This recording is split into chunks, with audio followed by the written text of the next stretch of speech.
zen otsakitzak eta kesak jendearen nahoetan. Esan nahi gabeko ideiak bertan geratzen badira, zaborrokak balioak baztertuta biharko kontuetan.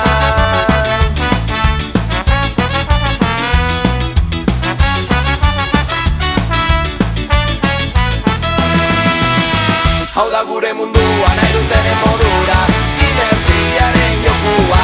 Hau da zure mundua, jada bideratua, ta ideiak arrastaka. Hau da gure mundua nahi dutenen modura, ikuspegi lanbrotsua. Hau da zure mundua, jada bideratua, ta aldatzea biharko kontuetan.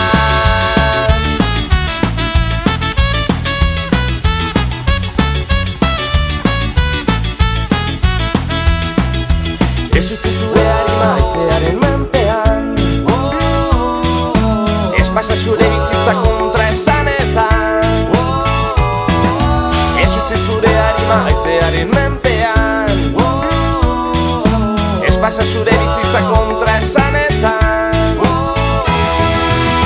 Hau da gure mundua nahi dutenen